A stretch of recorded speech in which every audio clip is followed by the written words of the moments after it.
If you're a busy meal executive and weight loss feels harder than it should, you're disciplined, you train, you watch what you eat, yet the scale barely moves and belly fat refuses to budge. This isn't because you're lazy, it's because most weight loss advice ignores how stress, sleep, hormones, and metabolism actually work in high performing men. Today, I'm breaking down 3 reasons weight loss fails for busy meal executives and exactly what to do about each one. Let me tell you a dirty little secret.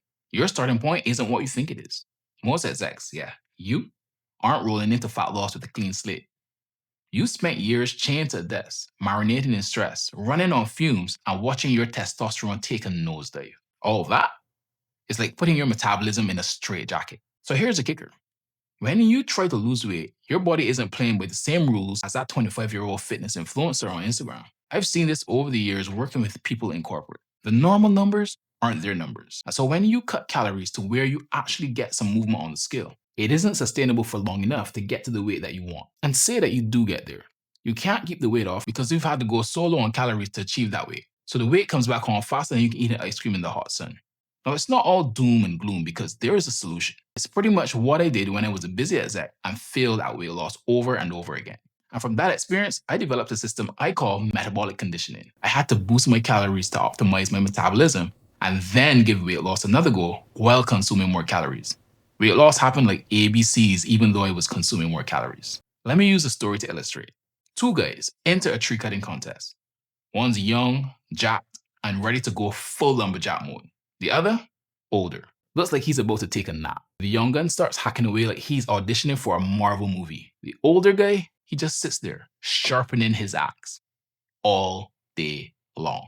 People are losing their minds. Is he even competing? But when it's time to actually chop, the old man slices through that tree like it's made of butter. Why? Because a sharp axe beats brute force every single time. That's your metabolism, my friend. If you're not sharpening it, you're just swinging a blunt axe and wondering why nothing's falling. So here's what you need to do if you actually want to win. Stop the starvation games. Eat at your TDEE, that's your total daily energy expenditure, aka the real number of calories you burn in a day. Lift weights 3 times a week, yes. Pick up something heavier than your laptop bag. Move more, aim for 7,000 to 9,000 steps a day. If you don't feel like your smartwatch is judging you, you're not moving enough. Slam enough protein. 0.7 to 8 grams per pound of lean mass. Not negotiable. After you've done this for a couple of weeks, then cut your calories by 20% and watch your body respond at the higher calorie amount. You can't diet your way out of a suppressed metabolism. You have to rebuild it. Sharpen your axe first, then swing. That's when fat loss actually starts falling. Listen, don't go anywhere. The next reason your weight loss fails is so big. If you miss it, you might as well be chopping with a pool noodle. Stay tuned. Reason number 2. Sleep debt is quietly sabotaging your fat loss. Here's the problem most busy execs refuse to accept.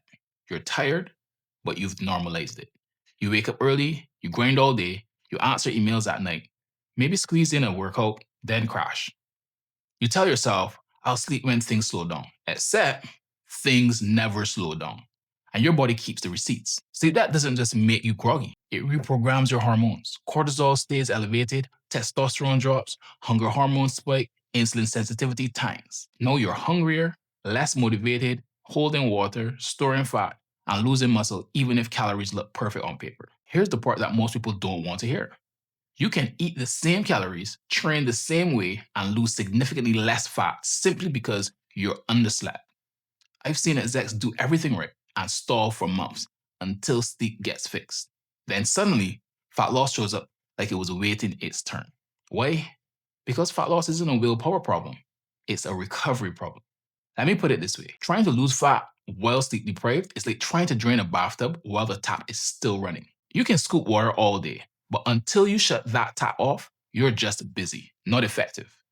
That tap, it's poor sleep. So what do? You don't need perfect sleep. You need predictable, protected sleep. Here's how you start fixing it. Set a non-negotiable sleep window. Same time in bed, even if your duration isn't perfect yet. Cut caffeine after 1 to 2 p.m. Yes, even that harmless afternoon coffee. Dim lights and screen 90 minutes before bed. Limit alcohol during the week. It destroys sleep quality, even if you sleep longer. Keep your room cool, dark, and boring. Bedroom does not equal boardroom. Sleep isn't a luxury, it's a fat loss infrastructure. Ignore it, and you keep blaming calories for the problem they didn't create. And if you think that's bad, the next reason your weight loss fails hits execs right in the strongest trait and turns it into their biggest weakness. Don't miss it. Reason number 3, you're too outcome focused, and that's killing your consistency. This one hurts because it's a thing that makes you successful everywhere else. You're wired for outcomes, revenue targets, KPIs, deadlines, results. So naturally, you bring that same mindset into fat loss. You step on the scale, you want confirmation fast. And when the results don't show up immediately, your brain starts negotiating. Maybe I should cut more calories. Maybe I need to do more cardio. Maybe this just doesn't work for me. Here's the reality. Fat loss doesn't reward urgency. It rewards boring consistency. What I see over and over with execs is this. Monday to Thursday, locked in. Friday to Sunday, social events, dinners, drinks, less structure. Monday morning, scale disappointment. Overreaction. Rinse, repeat. You're not failing because you're inconsistent in a day. You're failing because you're inconsistent across weekends. Let me say this clearly. You don't lose fat from one perfect day, and you don't ruin fat loss with one imperfect day. Fat loss is a weekly average game, not a daily performance review. Think of it like investing. No serious investor panics over a single day in the market, but most people panic over one weigh-in like it's a quarterly earnings call. That emotional overreaction is what breaks momentum. When I was going from this to this, I did not look at the scale for 6 weeks. I'm not saying that you need to do this because it wasn't a rule nor challenge I gave myself. I was just so locked in on my process that the outcomes became secondary. My paradigm shifted from outcome goals to behavioral goals. So as long as I was doing what I knew I was supposed to do on a daily basis, I was good. Because I knew that once I reached my behavioral goals, my outcomes were inevitable. It was only when people started saying, hey, you're looking different, that I decided 1.5 months later to look at the scale. And I had lost 30 pounds in those 6 weeks. The next time I looked at the scale was 2 weeks after.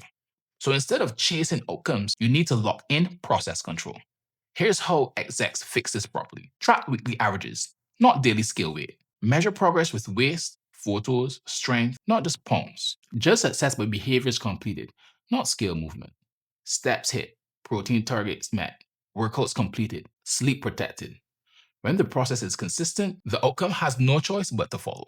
The irony, the moment you stop obsessing over the result is the moment fat loss finally starts working. If you want more on this, click the link below and sign up for my mailing list where I dive even deeper to get you results.